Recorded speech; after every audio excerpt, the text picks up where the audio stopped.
and gentlemen.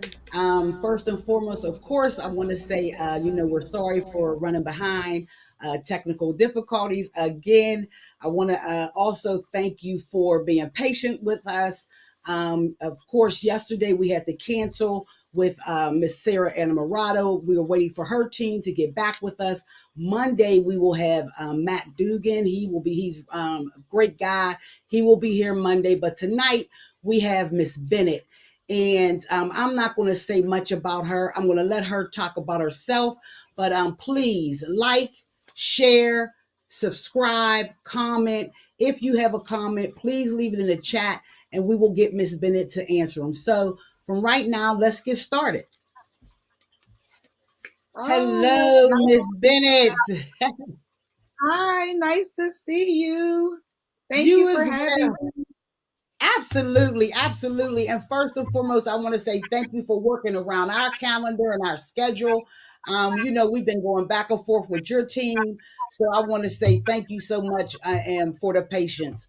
And so you already know why we do what we do with the Community Educational Civic Series to, make sure our community is up to date and educated on the importance of our local elections. And so if you don't have any questions, we can get started right now. Yep, we're good.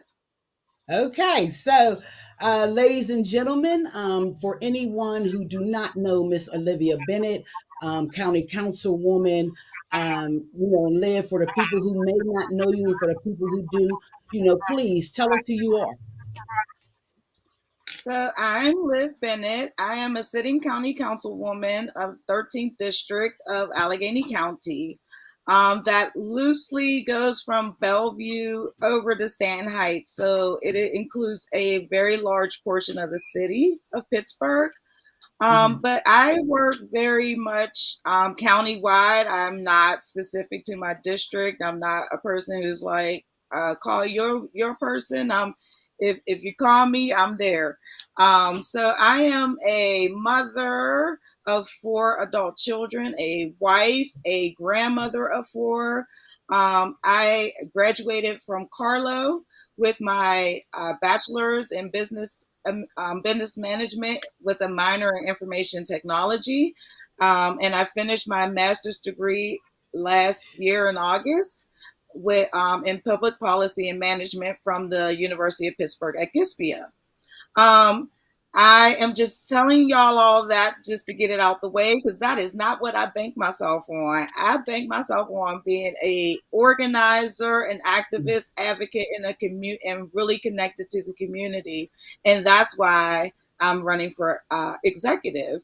I think Mhm. that the executive role is going to require us to have a very collaborative coalition community view, and I think that I can bring what I do and my connections to the community to that role and really make it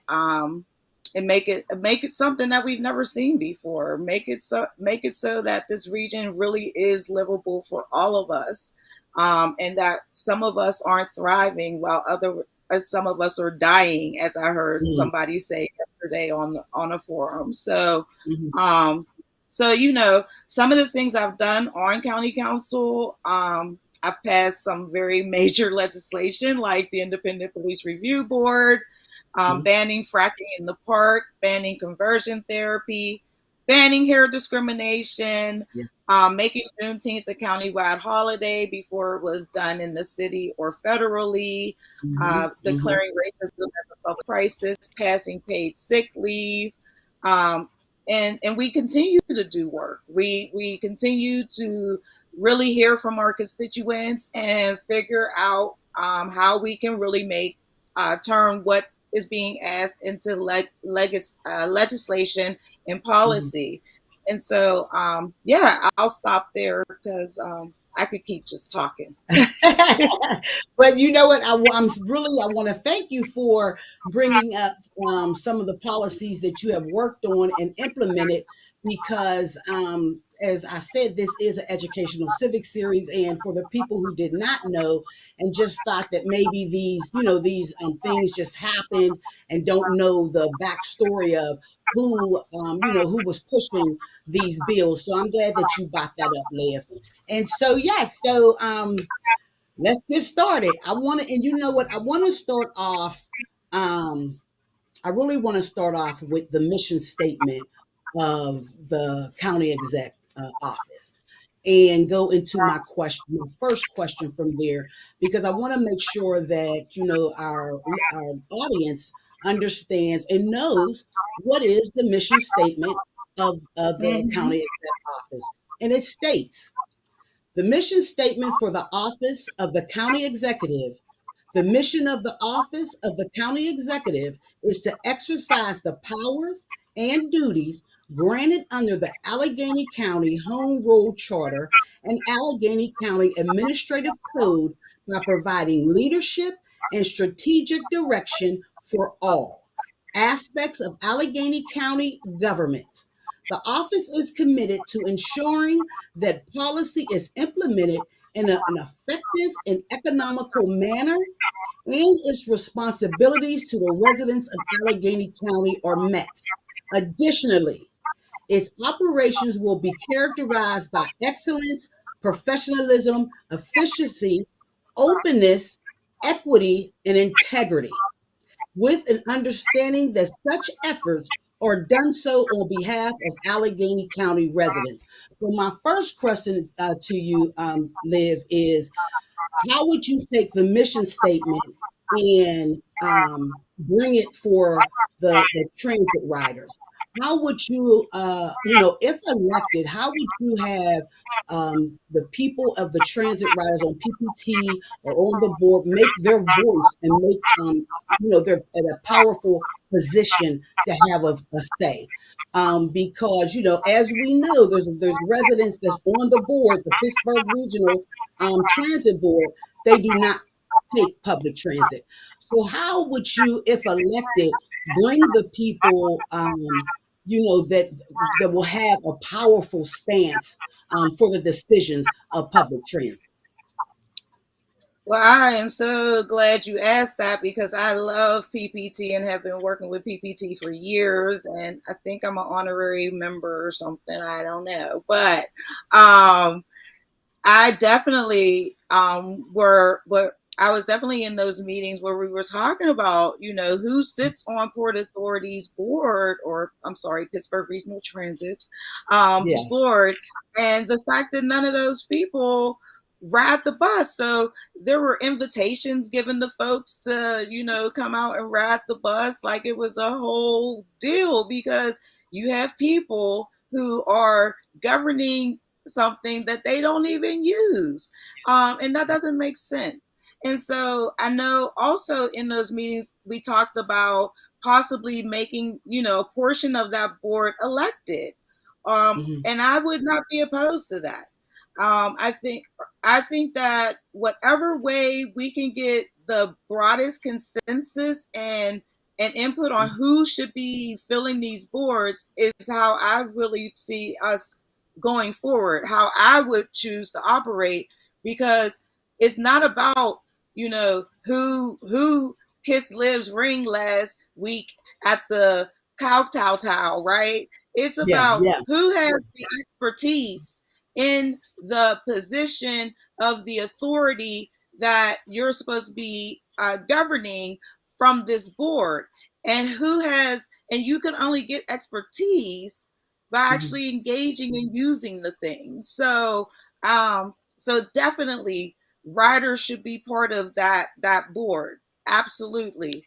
And Hmm. how we get there, if that's through, electing folks to the board, if that's, getting even a commission together of folks that would give give some suggestions to the administrative branch on who should be sitting on that board.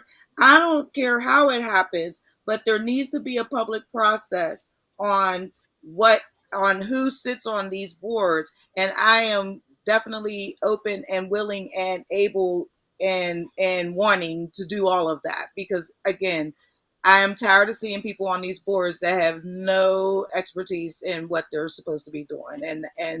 And these are real boards that have real impact. I mean, not just Right.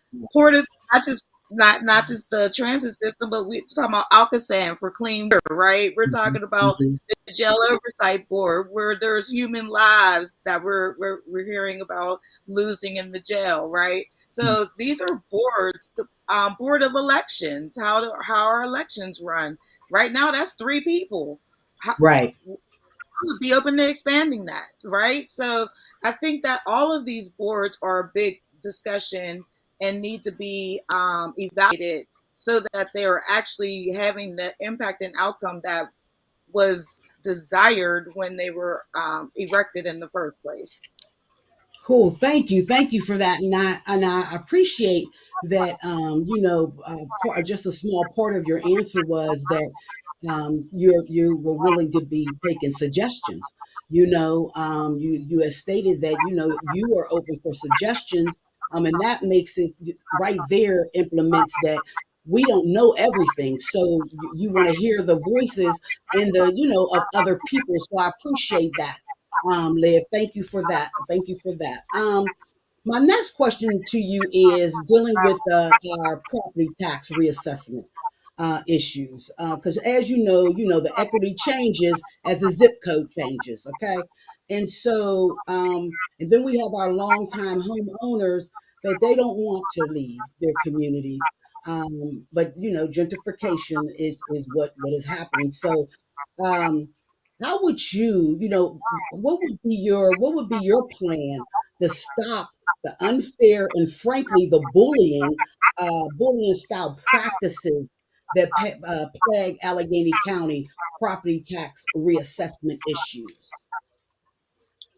Well, I have had the privilege of being on council and really getting to get a deep dive into Mm, this property assessment thing.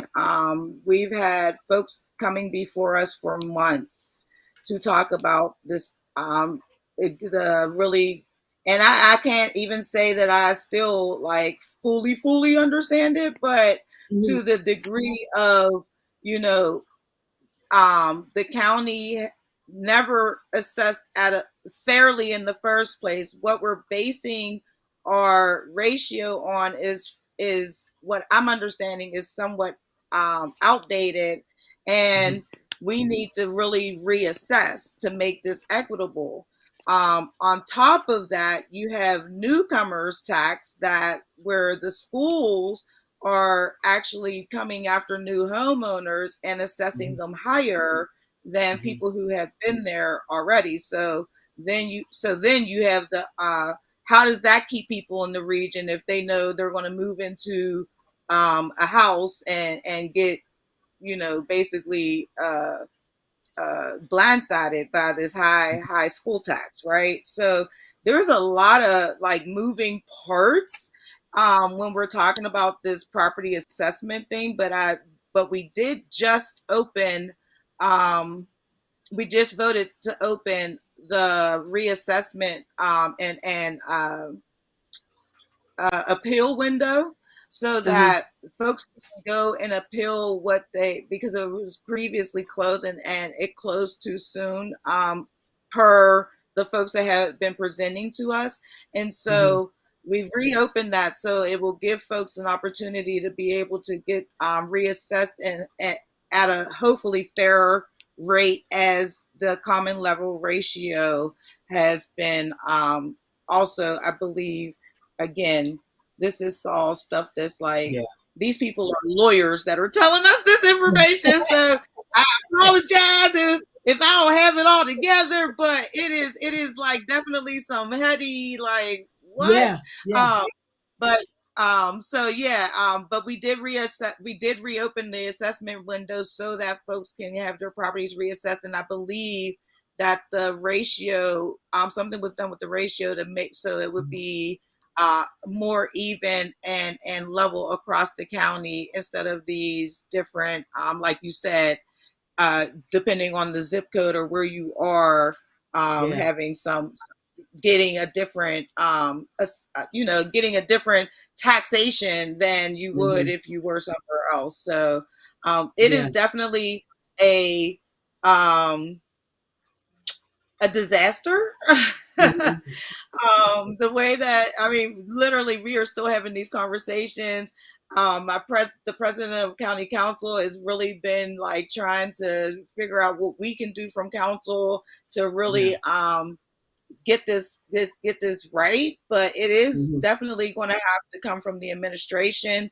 The administration has not wanted to reassess, but since the reassessment that was when the last reassessment was done was not Hmm. proper, you almost have to reassess to start at a level playing field, because Hmm. it wasn't done properly in the first place, if that Right. makes Gotcha. sense. Yeah, yeah. And like you said, this disaster, as as you described it, it didn't happen overnight, and it's not going to get fixed overnight. So thank you so much for that, Liv.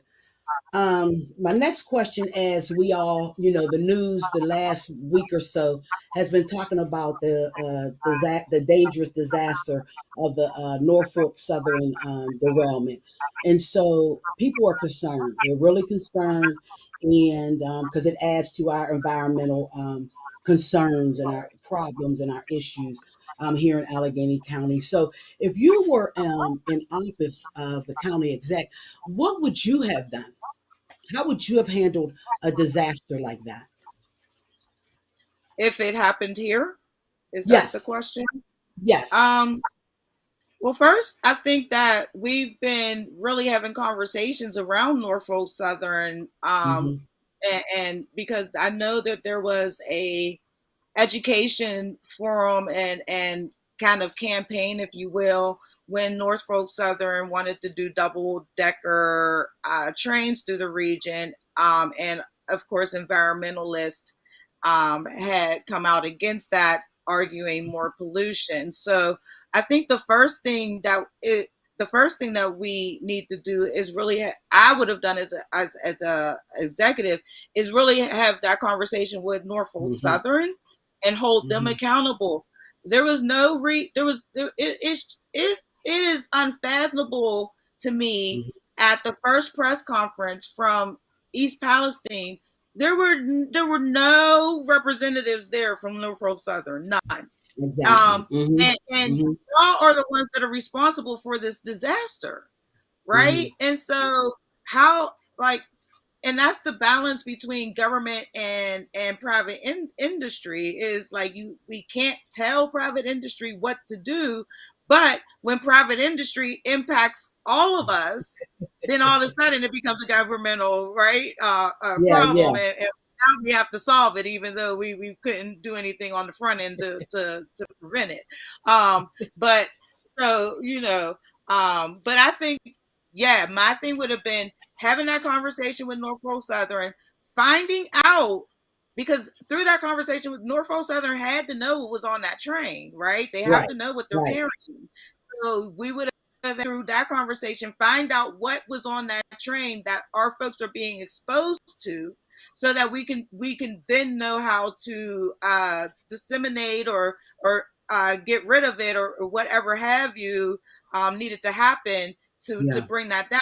Also, to make the residents aware, because that was yeah. another thing I was hearing as big feedback, was the folks in East Palestine had no idea what was happening. They Hmm. were being told to evacuate, was were given very little information as to why, what they were Hmm. being exposed to, like all of those things. And I think that is basic information that we should be giving people when they have an exposure to something. Like, what we want, if we expect people to tell people when they've been exposed to COVID, so we don't think Hmm. we should be telling people they've been exposed to particulate matter and pollution that could potentially not have life impacts, not Yeah. just like today, not just, oh, my nose is itchy. Like, we're talking about asthma, lung Hmm. disease, Birth COPD, defects. Yeah. emphysema, birth defects, right? Like learning disorders. Like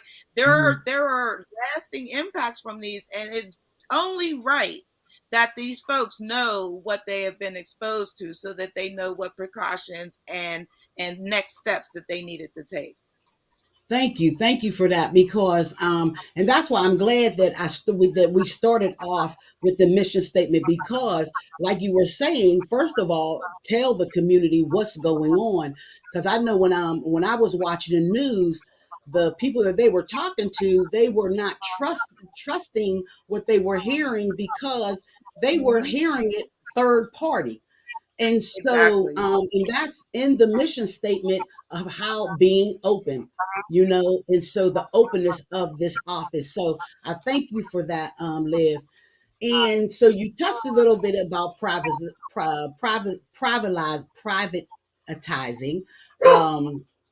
Queenie, please. So that's going to bring me into my question about Schumann Center. So that's when I heard you say that, I wanted to know um, how do you feel about what do you think that the county exec's office should handle Schumann Center? Should it be closed? Should it be open? Should it be private? What are your thoughts? It should definitely not be private. We Hmm. know that privatization leads to many problems. We had a case here in Pennsylvania about paying to place juveniles in a specific facility, and there was judges being paid off to do that. So um, that's no good for anybody. I think that it is the responsibility, just like it's our responsibility to have a county jail. I think it Hmm. is our responsibility to have a juvenile detention center as well. We are the Hmm. second biggest county in the state. And not having a juvenile detention center just seems irresponsible, if you ask me. But it also gives us an opportunity to bring income in from other counties that are surrounding us that also Hmm. don't have juvenile detention beds, and therefore can use ours, and we can pay a fee for them using our beds for their juveniles. And so I think that, working with the state, making sure that we're up to par on whatever permits and licensing that we needed in order to keep Schumann in compliance, that Hmm. conversation and that needs to happen. And the county needs to take on the responsibility of actually having a juvenile detention center here. Yeah, thank you for that.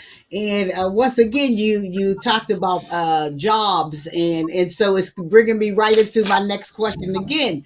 And so, as we all know, last year in Ohio, Columbus, Ohio, it was announced that the Intel would invest over 20 million. It was I can't remember the exact number, but it was over 20 million for a semiconductor.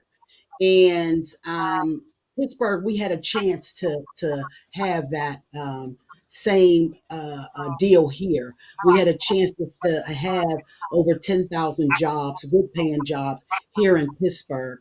And so, but it was denied or maybe handled wrong from the county exec office, not putting any blame on this administration or anything like that. My question to you is something as powerful as that will bring thousands of jobs, construction jobs, good paying jobs. Um, how would you handle, to bring corporations like that in to help our economy grow? I think that, yeah, we're always, wanting to make sure we're bringing in new industry and new opportunities for employment. However, I do believe that we have to be very mindful and thoughtful on what industries we're bringing in Mhm. here. Like, so we don't want to be bringing in fossil fuel industries, Mhm. industries that Mhm. we know have an expiration date. We don't want to be this was my complaint about Amazon when it was proposed that Amazon come here with the warehouses. Amazon already said that they were automating those positions within the next 5 years. So those are not sustainable jobs.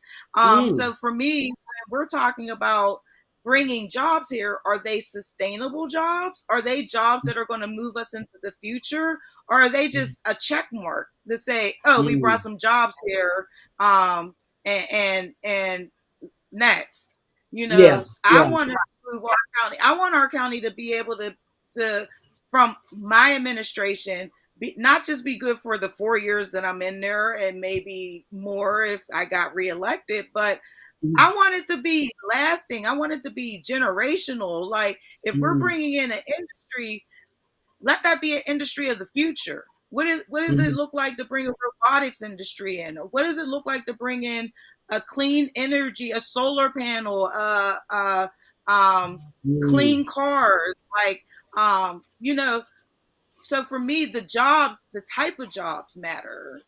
Yeah. But but if these are clean energy, sustainable, good paying jobs, absolutely, that's what we're seeking. But we also want to make sure our companies adhere to equitable standards as well. That they allow people to unionize. That they're not going to Mm. stand in the way and union bust and try to do campaigns like Starbucks did initially to Mm. try to make sure that their folks don't get a union. So I think it's all of that. I think when we talk about attracting industry, it's always like money, money, money. But I Mm. always look at the people too, because like you don't want it. I mean, I remember the day when we were growing up, our parents had jobs that they pretty much stayed at. Like once they Mm. worked, they got there, they stayed there. That's no longer Right. what it is anymore. But I think that we can bring those types of jobs here. And I think Mhm. that, we can make that an option if those jobs are sustainable and jobs that are the future, like the next 50 Yeah. years, not just the next 5. Yeah. Thank you for that. Thank you. And I really appreciate, not I really appreciate when you said, not to just bring in corporations just for that check mark, that, just that, this is what I did, and for the long haul, you're, looking at the sustainability of it all. So thank you for that. A couple more questions. Um,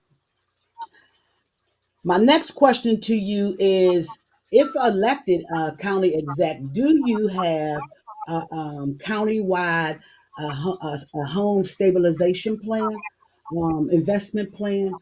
And if so, can you just share a little bit of that with us? Your plan to, just stabilize homes here in Pennsylvania. So I do know that there has been a lot of money brought into our region to do just that.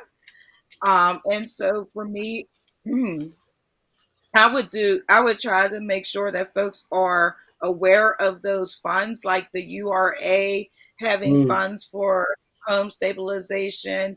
Hmm. Habitat for Humanity has funds for home. So there are Hmm. resources out there. But what I find is a lot of times the people are not being connected to the resources, and they know Hmm. that these resources exist to be able to actually revitalize and stabilize their homes. And so, how do we do that? How do we make that better? Maybe we have a street team. Maybe Mm. we see houses that are in need of stabilization. Maybe we go out and actually knock doors on those houses and say, "Hey, Yeah. do you know that funds are available?" Because there is a definite disconnect between the availability of these funds Yeah. and the actual applying and receiving of the funds. So I think again, with that community relationship organizing spirit that Hmm. I embody, I can take that into getting creative solutions into making sure that people can actually revitalize and stay in their homes. It's easier to get just keep people in their homes than to find people Hmm. homes. Yeah. Thank you, Liv. Thank you because, and I want to comment on, the I still get amazed or in awe of sometimes the questions that small questions of where I can get this, or do you know where how this I can get help here, or and it's just the disconnect of where are the resources and how to get them. And so thank you so much for that. And really, we talked about my next question was about the Schumann Center, and we talked about that. And um, if you had something else to say prior to Schumann Center, because it was a three for, and you answered it, do you agree with the privatization? What should happen with Schumann? You answered that. And my next question to you is, how can someone get in touch with you if they wanted to volunteer, if they wanted to donate, if they had questions that maybe I didn't ask and they wanted to, talk, ask you something different? How can somebody get in touch with you? Well, thanks for asking that. I am on all of social medias. Liv Bennett on social media will get you to me. My real page, Olivia Bennett, will get you to me. We have, excuse me, we have a website, votelive.com.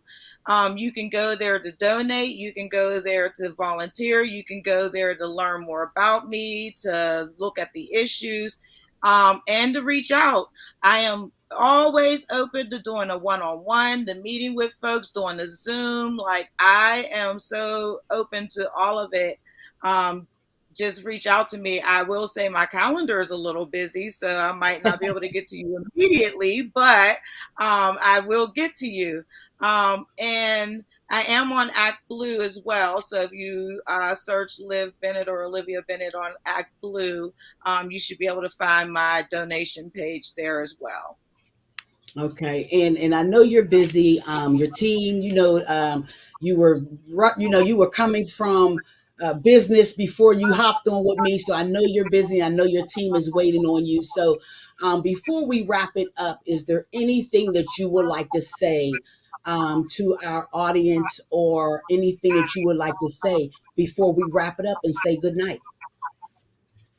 Well, I just, will say that, what, first of all, thank you, Terri, for having me this evening and doing this. And I will say that if we want to see something different, we have to do something different. Doing the Mhm, same thing and expecting different results is insanity. I am a mhm, Black woman. Black women have been identified as having the worst outcomes in many different areas across the region. I believe that we need to be buying into Black women leadership, and really understanding that we are able to solve and be the drivers of solutions to our own problems. And that is why I'm running. Um, if we don't want to see another gender equity report in another 5 years, mm, we need to do something different. And so I am something different. Um, if you again, if you have questions, if you want to learn more, if you want anything cleared up, like, I am out here, I'm available, and I am open to talking to anyone. And so, again, Terri, I just thank you. absolutely. This is the campaign that is about equity and diversity and inclusion for real, not just the buzzwords, but for real. And we'll really do the work to make these to really bring down the disparities that we're seeing in our region. Okay, well, there you have it, ladies and gentlemen. Olivia Liv Bennett, candidate for county exec. Ms. Bennett, we're going to ask you to stay on just a little bit longer when we log off.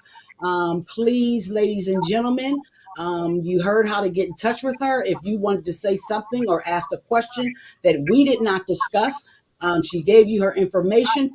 Please reach out and get your questions answered. Again, like, share, subscribe. And thank you so much for joining our community educational civic series. Once again, Monday we will be having Matt Dugan. Please tune in, and thank you, everyone, and good night.